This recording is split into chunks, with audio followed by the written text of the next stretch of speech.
ಹೇಳ ಮಗ, ಬರ್ತಾ ಇದ್ದೀನಿ, ನಿನ್ಗೋಸ್ಕರನೇ ಬೇಗ ಬರ್ತಾ ಇದ್ದೀನಿ. ಇರು ಮಗ, 1 ನಿಮಿಷ ಕಾಲ್ ಮಾಡ್ತೀನಿ. ಅಯ್ಯೋ ಪಾಪ, ಯಾರ್ದಿದು ಪರ್ಸು? ಯಾರು ಇಲ್ವಲ್ಲ ಇಲ್ಲಿ, ಯಾರು ಕಾಣ್ತಾನೆ ಇಲ್ವಲ್ಲ ಇಲ್ಲಿ. ಹೋ, ಆಧಾರ್ ಕಾರ್ಡ್ ನಲ್ಲಿ ರಘು ಅಂತ ಇದೆ, ವಿಸಿಟಿಂಗ್ ಕಾರ್ಡ್ ಕೂಡ ಇದೆ, ಫೋನ್ ನಂಬರ್ ಕೂಡ ಇದೆ ಅಲ್ಲ. ಹಲೋ ಹಲೋ, ಯಾರು? ನಿಮ್ಮ ಹೆಸರು ರಾಘುನಾ? ಹಾ ಅಣ್ಣ, ನಾನೇ. ಅಣ್ಣ, ಇಲ್ಲಿ ನಿಮ್ ಪರ್ಸ್ ಬಿದ್ದೋಗಿದೆ ಅಣ್ಣ. ಹೌದಣ್ಣ, ಪರ್ಸ್ ನಂದೇ ಅಣ್ಣ, ನಂದೇ. ಈ ನಂಬರ್ಗೆ ವಾಟ್ಸಪ್ ಇದೆನಾ? ಹಾ ಅಣ್ಣ, ವಾಟ್ಸಪ್ ನಂಬರ್ ಇದೆ. ಈ ನಂಬರ್ಗೆ ವಾಟ್ಸಪ್ಗೆ ನಾನು ಲೊಕೇಶನ್ ಕಳಿಸ್ತೀನಿ, ಬನ್ನಿ ಅಣ್ಣ ಇಲ್ಲಿಗೆ. ತುಂಬಾ ಥ್ಯಾಂಕ್ಸ್ ಅಣ್ಣ. ಪರವಾಗಿಲ್ಲ ಅಣ್ಣ, ಬನ್ನಿ. ಅಣ್ಣ, ನೀವೇನಾ ಕಾಲ್ ಮಾಡಿದ್ ನನಗೆ? ಅಣ್ಣ ತಗೊಳ್ಳಿ ಅಣ್ಣ ನಿಮ್ ಪರ್ಸ್ನ.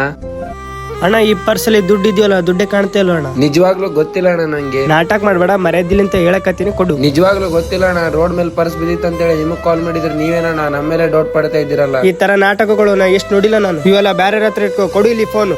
ಅಣ್ಣ ಫೋನ್ ಕೊಡಿ ಅಣ್ಣ. ಏನ್ ಜೀವನ ನೋಡಿ, ಒಳ್ಳೆಯವ್ರನ್ನೆಲ್ಲ ಕೆಟ್ಟವ್ರ ರೀತಿಯಿಂದ ನೋಡುತ್ತಾರೆ, ಕೆಟ್ಟವ್ರನ್ನೆಲ್ಲ ಒಳ್ಳೆಯವ್ರ ರೀತಿಯಿಂದ ನೋಡುತ್ತಾರೆ. ಇದೇ ನಮ್ಮ ಪ್ರಪಂಚ.